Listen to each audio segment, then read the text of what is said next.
Hi, I'm Dylan, and this is the first video on my channel. So, since this is my first video project, I thought that I should start with a preface. I'm really interested in historical fashion and costume construction. However, if you're interested in historical menswear like myself, you'll notice that there's not a lot of people putting that kind of content out. So this is my attempt to put something out there. So this is going to be part one of a three-part series where I will be making a historically inspired ensemble based on this pattern right here. This is McCall's Costumes pattern M7003. Now before I go on, I'm going to say that this is a historically inspired look. I will be using a sewing machine. It looks like the designer has kind of collaged different aspects of consecutive decades into one ensemble. And of course, with a commercial pattern, that gives it kind of an ambiguous time period. However, I think that this pattern has a very, very strong late 1800s, turn of the century kind of feel to it. And so I think that it'd be fun to work on a project like that and maybe add some of these pieces into my wardrobe. So now that the intro's done, let's get into the pattern. So the first thing I'm going to do is cut out all the pattern pieces. I personally like to keep the pattern paper intact so that I can reuse the design in the future. Or I can change the size of any individual piece. I'm currently using a tracing wheel to mark some recycled paper underneath the pattern, which I will later cut out. I'm being careful to mark all notches and essentially transfer all the symbols and texts from the pattern to the new paper. I find that the paper that the actual pattern comes on to be way too thin and flimsy to work with. Transferring the pattern to a thicker paper makes it much easier to space on the fabric, and it makes it much sturdier for future use.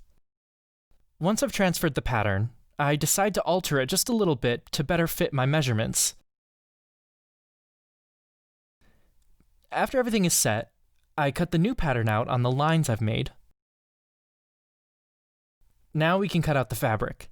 So the pattern recommends wool blends. However, I kinda wanted to make these pants wearable with my actual wardrobe and didn't want to overheat in the pants.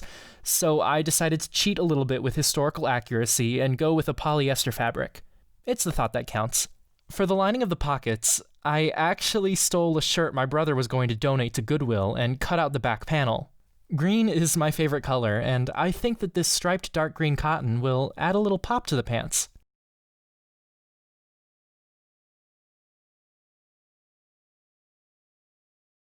After cutting out the rest of the pattern pieces off camera, I transfer the markings and notches from the paper to the fabric pieces using a water-soluble fabric pen. Once all the pieces are pressed flat and marked up, it's time to actually look at the instructions again. It might have been a while since I've made pants. First thing I'm doing is cutting off the excess fabric on the right front piece on the indicated line. This is because the pattern piece is used for both the right and left front pieces of the pants, and instead of making two patterns, it's easier just to cut the unneeded portion from the right piece. Next, I align the left and right front pieces together, matching the notches and pin near the crotch seam.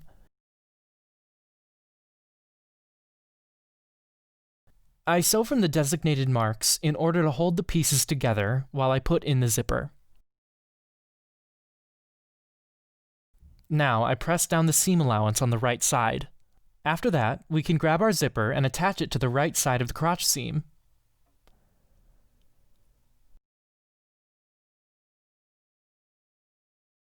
A loose basting stitch should hold it in place while we finagle the fabric around.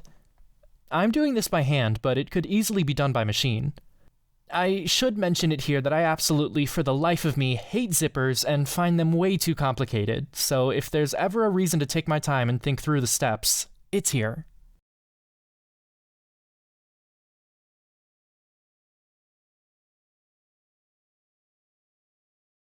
With the zipper not going anywhere, I can fold the fly panel closed and sew it together.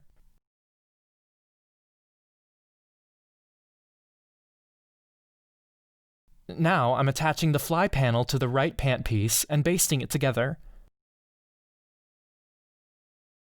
The reason I'm basting everything together is to make sure everything stays completely in place while I sew the many layers of pieces together. guaranteeing a clean stitch line.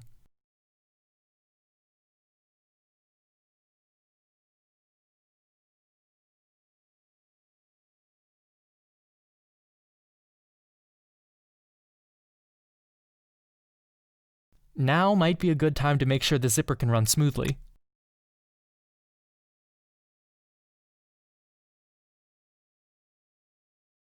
Once it's together, we can take out the basting stitches.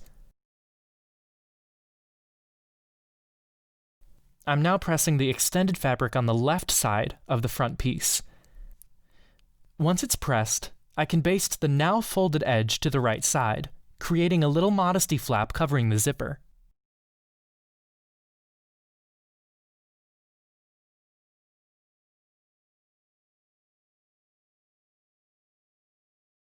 I sew the rest of the zipper to the seam allowance on the left side and secure all the layers by sewing along the stitched line indicated on the pattern.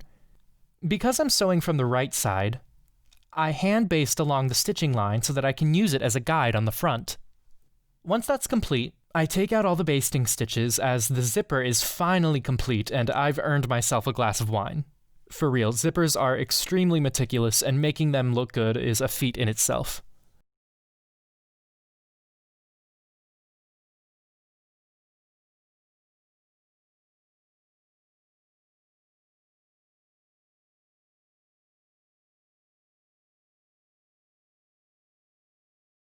Next is the pockets. I take the green cotton pieces and pin them to their respective sides.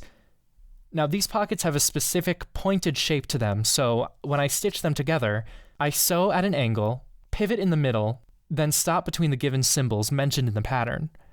Once this is pressed, I understitch the pocket lining to the seam allowance so that nothing is seen from the front. Next, I'm attaching the side fronts to the pocket lining, closing the pocket and finishing the front pieces.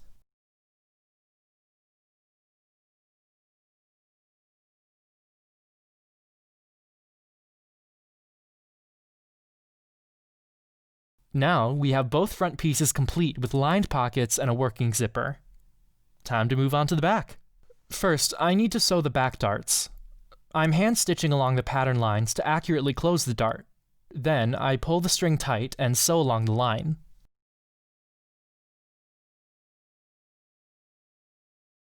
Next, I'm putting together the front and back pieces and stitching them along the inner leg seam.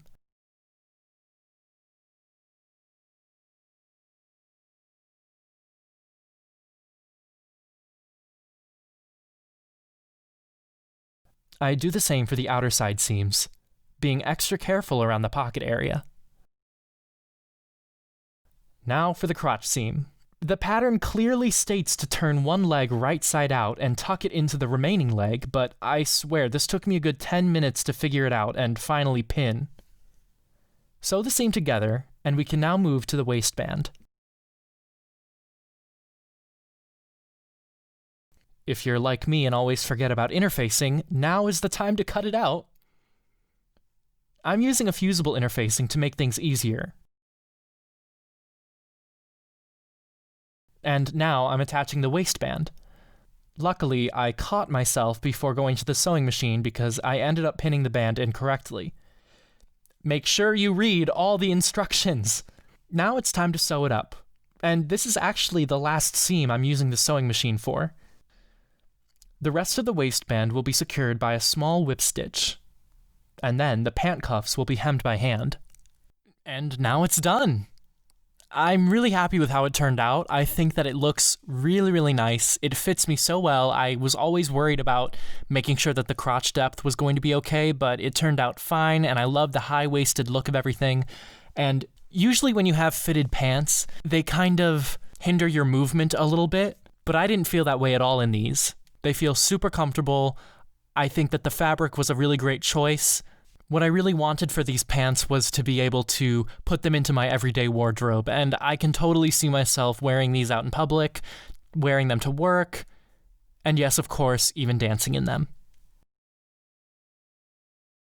So yeah, in the next video, we will be continuing on with this pattern, and I think we're going to go with the vest and the ascot next. Is it an ascot? What is... it just says tie. The tie. We're going with the tie.